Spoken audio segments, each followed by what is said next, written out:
Hello and welcome to Brain Function. My name is Anika Kulander and I will be your host for this segment. I know you guys are all wondering, oh, where's Amir? He is right next to me and doing a great job, and I'm going to be hosting the show for you today. So today we have a very special topic. We're going to be talking about strokes, and to join us in our conversation, we have a guest from New York, neuroscientist and psychiatrist, Dr. Mitra Khorramshadi. All right, welcome, Dr. K. Hello, good evening. How are you? Hi, I'm great. Thank you so much for joining us. Thank you so much for inviting me. Absolutely. So, can you tell us what is a stroke? Sure. When we are talking about the stroke, we are talking about the brain dysfunctionality. What does it mean that? You know that a brain is a combination of the cells, and these cells are connected to each other with their a lot of vascular system. Means that the arteries, veins, connecting these areas of the brain together, and these arteries bring the nutrition, good stuff for the each cells, and all the veins are trying to carry out all of the bad stuff or toxic or poison from the cells. But we have to know that the chemical inside of the cells or between the cells sometimes get clot, and then there's a kind of obstruction. So it could be ischemia, or it could be hemorrhagia. Means that sometimes there's a clot, there's an obstruction, sometimes there is a bleeding, and our RBCs, red blood cell, cause kind of obstruction. So anyway, we do have disconnection, and in this disconnection cause a lot of brain malfunction. Okay, and what causes a blood clot? Well, we have to know that for having a good blood flow through the vessels, we have to have enough room. The volume of the lumen has to be very clear, enough space for flowing the blood from one side to another side. And just imagine that by the aging, what's going to happen to us? The vessels, the arteries, the vein is going to get harder, and sclerosis, phenomena. So when the vein are a little bit harder, means that they don't have that much room for expanding or getting bigger or dilating and having enough room for contraction and getting the close. So actually the elasticity of the vessels are getting disturbed. So based on these element doesn't have enough blood flow, doesn't have enough the oxygen to the cells, and that's why we do have the strokes. We do have the hemorrhagic, or we do have the ischemic. I see. So when someone is experiencing a stroke, what happens to their body? What are some of the signs to look out for? Beautiful question. Actually, we have to know that the stroke is happening in a nanosecond. So you're watching the TV, you're talking to your friends, you're okay, everything is fine, but the stroke is an obstruction, is the clot, so it's a second. But the clinical scenario before the stroke is a very long story. So when you do have the overweight people, when you do have kind of possibility for sanitary lifestyle, or you do have high blood pressure, or you are not taking of your daily food that you are taking as a very high greasy, highly lipids and cholesterol. So these are the elements that are helping to make a very difficult or very inflexible vessels that produce the starting of the scenario for atherosclerosis. And after the atherosclerosis, we do have the possibility for the stroke. When you do have the stroke, we do have the different sign and symptoms. Some of the people have the facial drooping, means that some part of the face is kind of going down, or some of the people have inability to talk. They cannot produce any type of sentences. So you do have the muscle weakness. They cannot move up their arms, or they cannot move their legs. So based on the location of the stroke, we do have the different sign and symptom. But the most important thing is that when you do have the stroke, we do have the deficiency in the sensation and the motor system, especially in the muscles. So I've heard that when people experience heart attacks, for example, they also experience like a similar loss of sensation in the left arm. How do you know when you're first experiencing symptoms if you're having a heart attack or if you're having a stroke?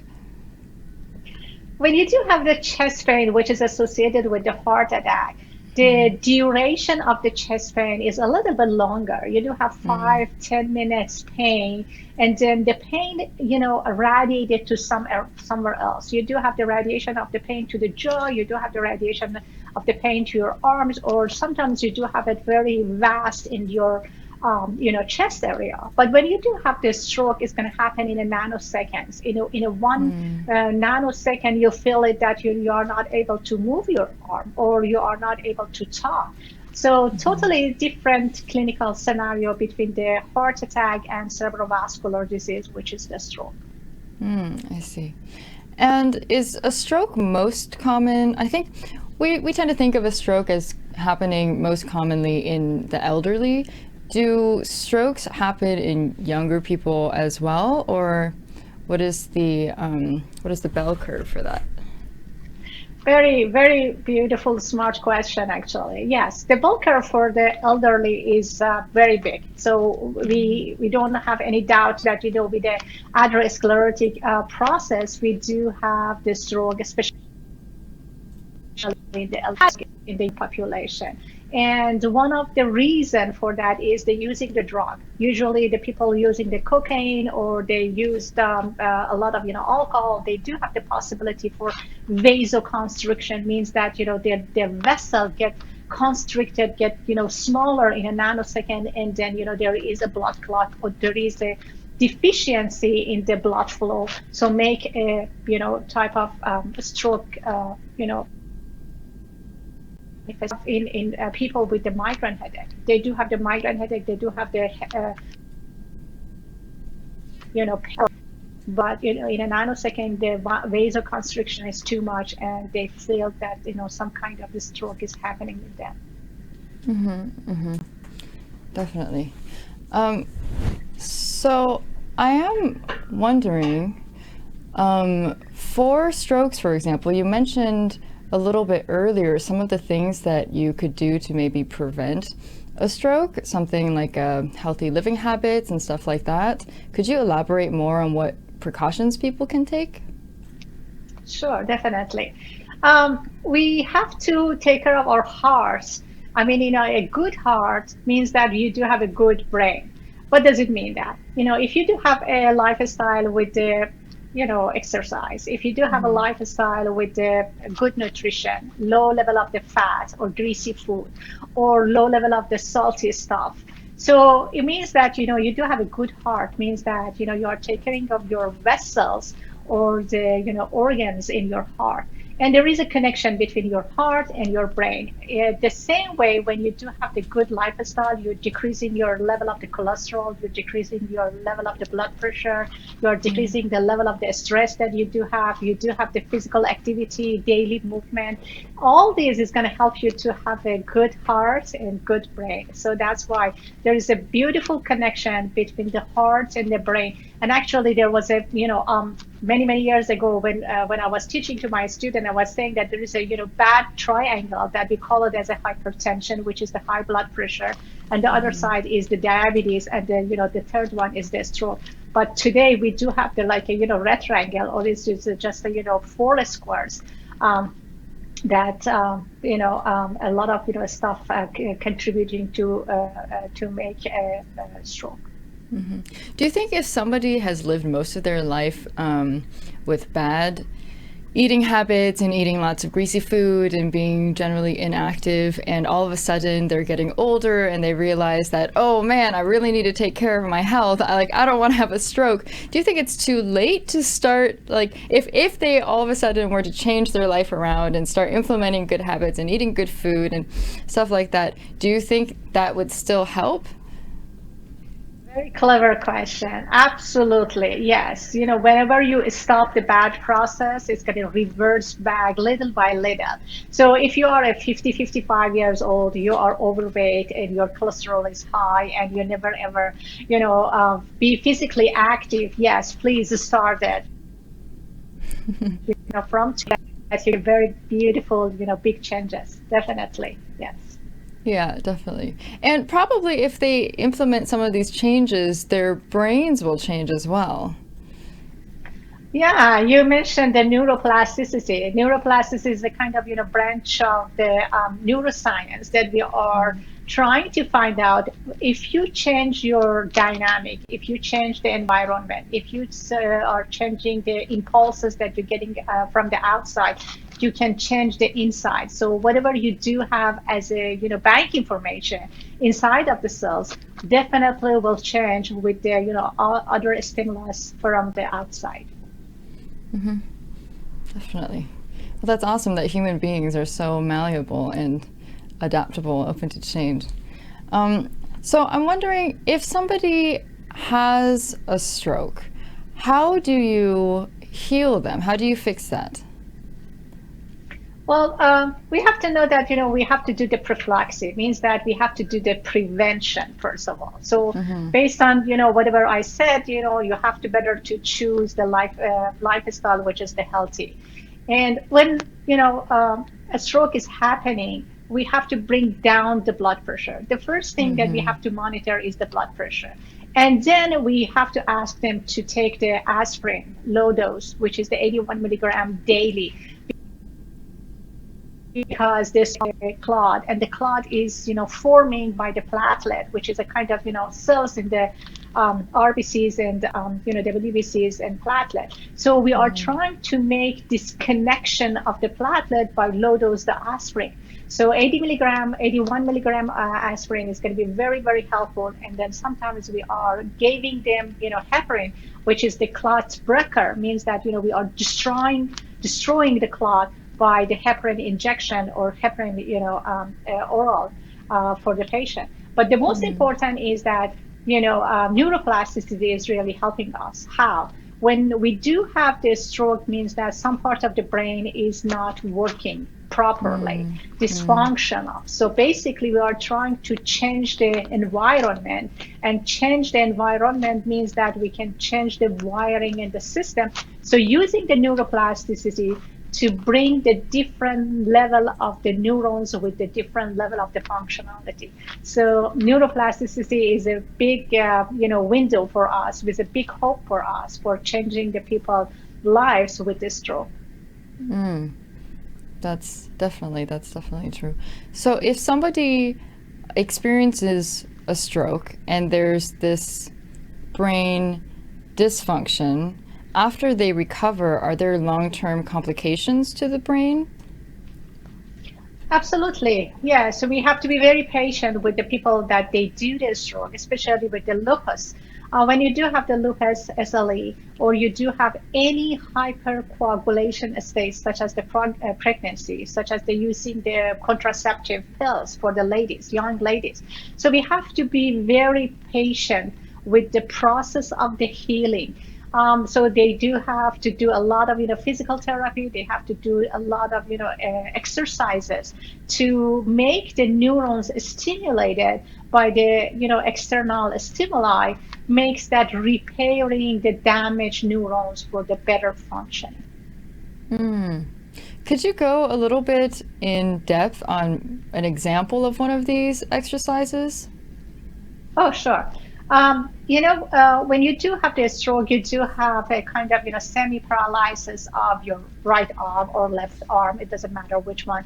But we have to make a stimulation for the, arms or the muscles. Means that you have to, get involved in the type of, practices or exercises that keep your muscles busy. What's going to happen? Such as, you just imagine that small rubbery, ball, and you have to squeeze it most of the time. So by squeezing a ball in your hands, you are trying to put too much work on the arms and the muscles your upper extremities area. So basically, we are doing a lot of function for these cells to make a repair for the dysfunctionality of these cells.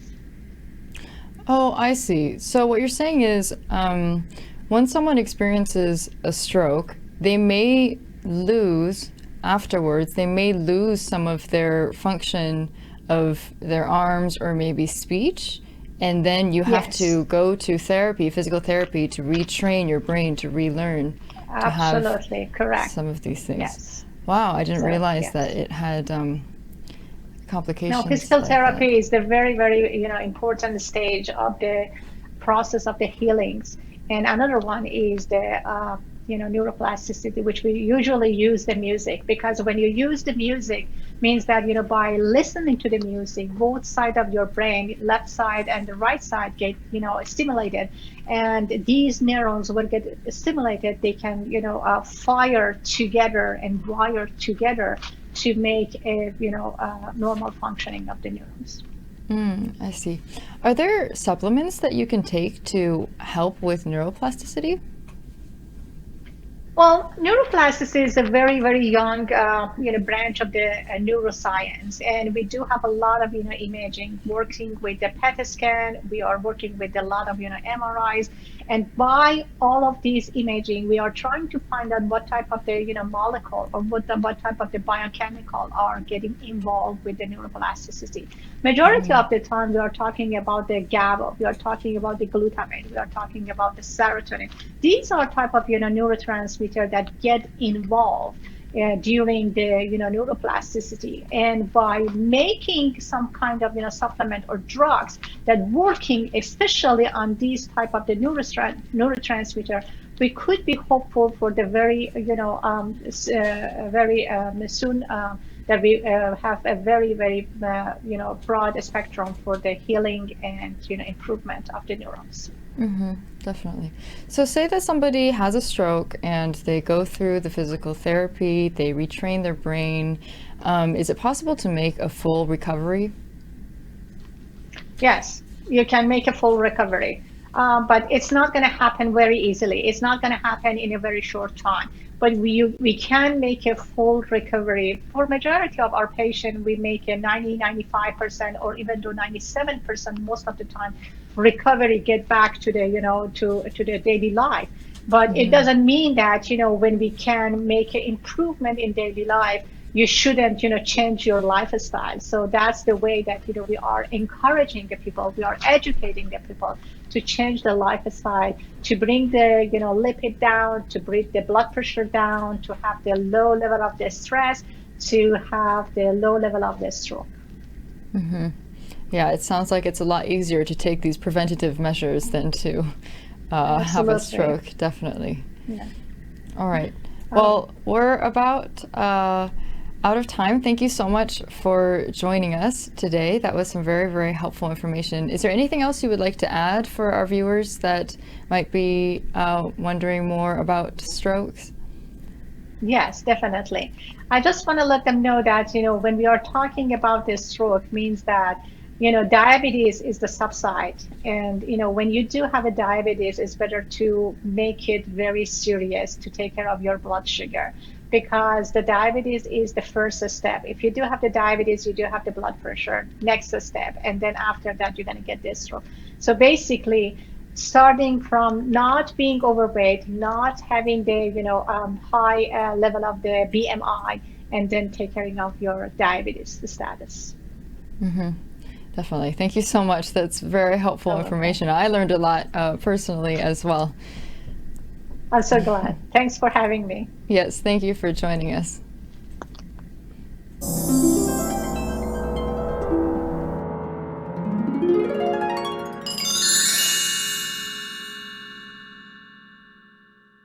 And that was Dr. Mitra Khorramshadi joining us today for the episode about strokes.